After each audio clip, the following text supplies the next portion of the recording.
Merhaba, Kitap Kısa Yolu kanalına hoş geldiniz.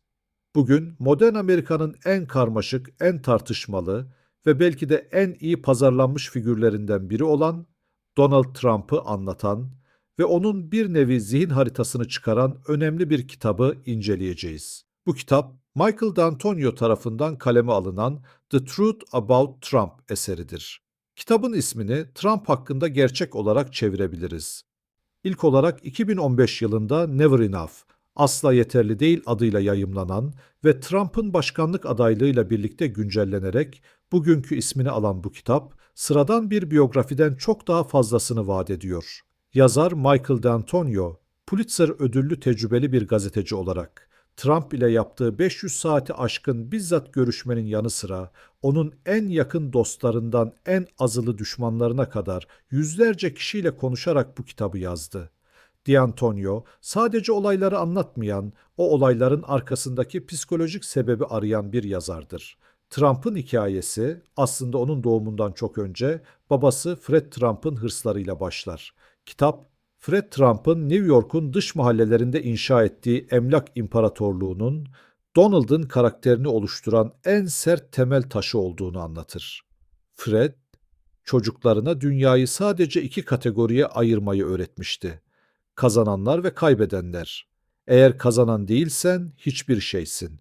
Yazar, Donald'ın çocukluğunu anlatırken onun daha o yaşlarda bile hiperaktif, kural tanımaz ve sürekli dikkat çekmeye çalışan bir yapıda olduğunu vurgular. Hatta öyle ki bu hırçınlığı babasını onu dizginlemek amacıyla New York Askeri Akademisi'ne göndermeye mecbur bırakmıştır. Askeri akademi, Donald için bir sürgün değil, tam tersine onun liderlik yeteneğini keşfettiği bir arena olmuştur.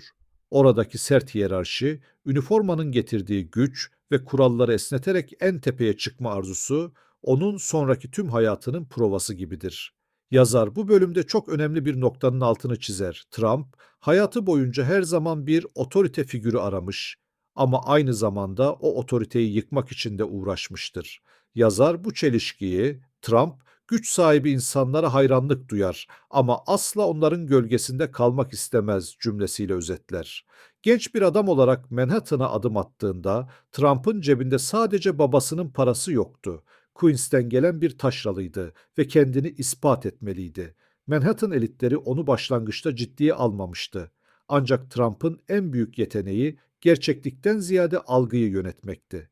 Kitabın en çarpıcı kısımlarından biri, Trump'ın 1970'lerin ortasında New York iflasın eşiğindeyken Commodore Oteli'ni alıp Grand Hyatt'a dönüştürme sürecidir.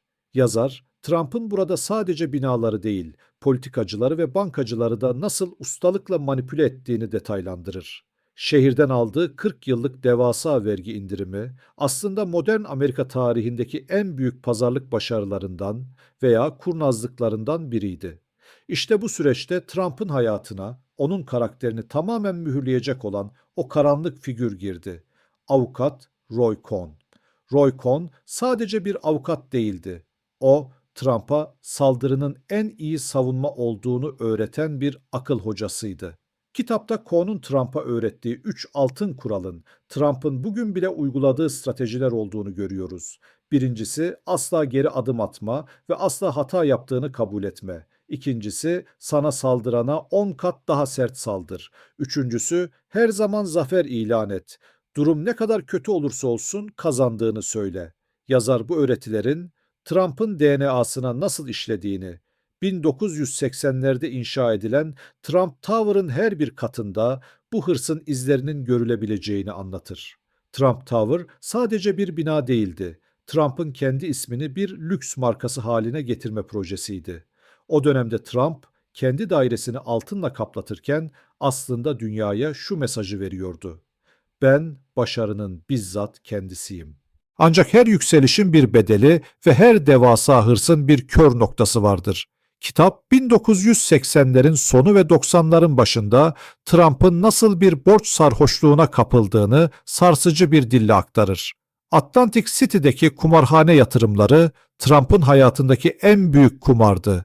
Taj Mahal kumarhanesini açarken kullandığı yüksek faizli borçlar aslında onun profesyonel sonunu hazırlayabilirdi. Yazar, Trump'ın bu dönemde kendi kumarhanelerini birbirine rakip hale getirmesini bir iş insanı için yapılabilecek en büyük mantık hatalarından biri olarak niteler. Ama işte burada yazar bize asıl gerçeği gösterir. Trump, bir iş insanından ziyade bir marka yöneticisidir. Bankalar Trump'ın batmasına izin veremezdi çünkü onun ismi artık o kadar büyük bir hacme ulaşmıştı ki o batarsa New York emlak piyasası ve bankacılık sistemi de sarsılacaktı. Trump, batırılamayacak kadar büyük kavramının yaşayan bir örneği haline gelmişti.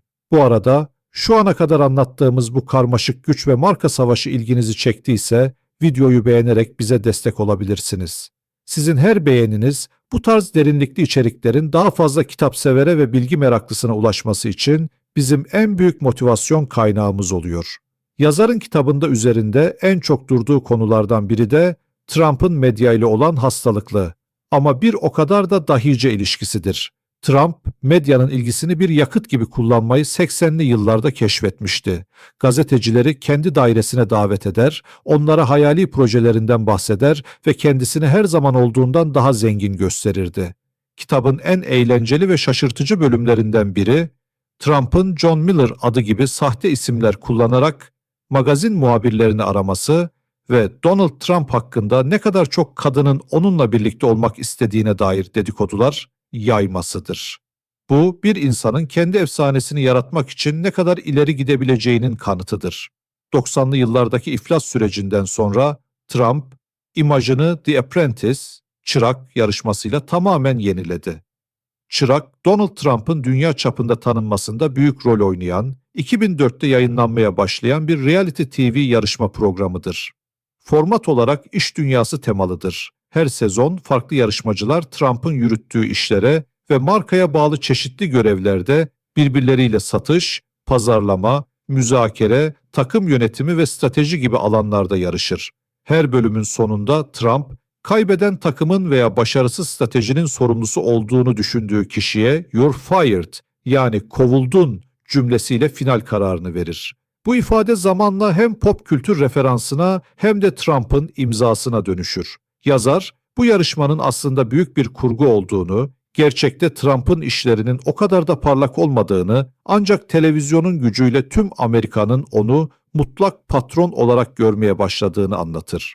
Bu televizyon başarısı Trump'a siyasetin kapılarını açan anahtardı. Yazar kitabında Trump'ın tahammülsüzlüğüne, saldırgan pazarlık tarzına, düşmanlık üretme stratejisine ve medyayı kontrol etme çabalarına sık sık değinir. Trump'ın kariyerinin her döneminde çatışma vardır.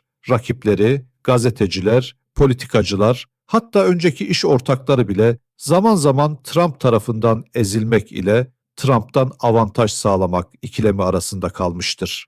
Yazara göre Trump'ın dünyasında gri alanlar pek yoktur. İnsanlar ya dosttur ya da düşman. Bu siyah beyaz bakış açısı daha sonra siyasette tam anlamıyla bir propaganda aracına dönüşecektir. Kitapta Trump'ın kişisel hayatı da bu güç mücadelesinin bir parçası olarak ele alınır. İlk eşi Ivana, ikinci eşi Marla ve mevcut eşi Melania ile olan ilişkileri Trump'ın mükemmellik ve vitrin takıntısının birer yansıması olarak sunulur. Ivana ile olan evliliğinin bitişi ve magazin basınındaki o devasa kavgalar aslında Trump'ın isminin her gün manşetlerde kalmasını sağlayan birer reklam kampanyasına dönüşmüştür. Yazar Trump'ın çocuklarıyla olan ilişkisine de değinir. Donald Jr., Ivanka ve Eric'in tıpkı babalarının kendi babası Fred ile ilişkisinde olduğu gibi sürekli bir onaylanma ve başarı baskısı altında yetiştiklerini belirtir. Bu aile dinamiği Trump İmparatorluğu'nun neden sadece bir aile şirketi değil, aynı zamanda bir sadakat kültü olduğunu açıklar. Yazar, kitabın son kısımlarında Trump'ın siyasi kimliğinin nasıl evrildiğine odaklanır. Trump aslında 10 yıllardır başkan olmak istediğinin sinyallerini veriyordu. 1980'lerde Japonya'nın ekonomik yükselişine karşı Amerika dolandırılıyor söylemiyle verdiği gazete ilanları aslında 2016'da America First, ya önce Amerika söyleminin ilk tohumlarıydı. Yazar, Trump'ın bir ideolojisi olmadığını, onun tek ideolojisinin kazanmak olduğunu savunur. Demokratlarla, cumhuriyetçilerle ya da Reform Partisi ile olan gelgitli ilişkisi tamamen o anki konjonktüre göredir. İlişkileri kimin kendisine daha fazla prime time sağlayacağı ile ilgilidir.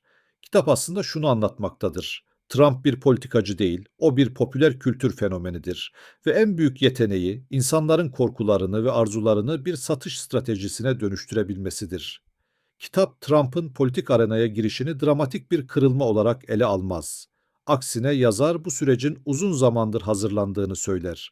1980'lerde siyasete girmeyi düşünen Trump, gazetelerde başkanlık ihtimalini dillendirmiş, 2000'lerin başında Reform Partisi tartışmalarına dahil olmuş, 2011'de Obama, doğum sertifikası komplo teorisi üzerinden medya gücünü test etmiştir. Yazar, Trump'ın siyasetle olan ilişkisini bir kampanya değil, uzun bir karakter çalışması olarak tarif eder. Trump'ın siyasi dili, iş dünyasındaki diliyle neredeyse aynıdır. Kazananlar ve kaybedenler, güçlü olanlar ve zayıf olanlar, sadıklar ve hainler. Kitap son bölümlerde Trump'ın başkanlık kampanyasına girişini bir medya zaferi olarak tanımlar. Trump'ın seçim çalışmaları, klasik siyasi kampanyaların aksine duygusal rezonans, medya provokasyonu ve halkın şikayetlerini dile getirme üzerine kuruludur. Yazara göre Trump'ın başarısı seçmenleri ikna etmekten çok onları harekete geçirmesidir. Bu hareketin kaynağı ise Trump'ın kim olduğundan ziyade kime karşı olduğudur. Trump, Washington elitlerine, küreselciliğe, liberal kültüre ve medya düzenine meydan okuyan bir figür olarak kendini konumlandırır. Sonuç olarak yazar bize bir başarı hikayesi anlatmıyor. Bize bir pazarlama mucizesinin ve o mucizenin arkasındaki derin insani boşluğun hikayesini anlatıyor. Kitabın ilk ismine paralel, Trump için hiçbir şey yeterli değildir, tatmin olmaz ve hep daha fazlasını ister. Daha fazla bina, daha fazla uçak, daha fazla kapak fotoğrafı ve nihayetinde daha fazla güç. Bu kitap Trump'ı anlamak isteyenler için bir başucu eseridir, çünkü onu sadece bir figür olarak değil, bir sistemin ve bir dönemin sonucu olarak sunar. Trump'ın dünyasında nezaket bir zayıflık, pazarlık bir savaş ve sadakat ise her şeyin üzerindedir. Yazarın bu titiz çalışması, tarihin en çok konuşulan figürlerinden birinin üzerindeki o altın varaklı örtüyü kaldırıyor ve altındaki hamlığı, hırsı, stratejiyi ve bitmek bilmeyen enerjiyi ortaya seriyor. Kitap kısa yolunda bugün bir imparatorluğun ve bir markanın inşasını tüm çıplaklığıyla gözler önüne seren Michael D'Antonio'nun The Truth About Trump kitabını inceledik. Bu yolculukta bizlerle olduğunuz için teşekkür ederiz. Eğer bu tarz kapsamlı kitap analizlerini, hayat hikayelerini ve dünya gündemine yön veren eserlerin özetlerini kaçırmak istemiyorsanız, kanalımıza abone olmayı ve bildirim zilini açmayı unutmayın. Bir sonraki bölümde başka bir kitabın satır aralarında buluşmak üzere, hoşça kalın ve kitapla kalın.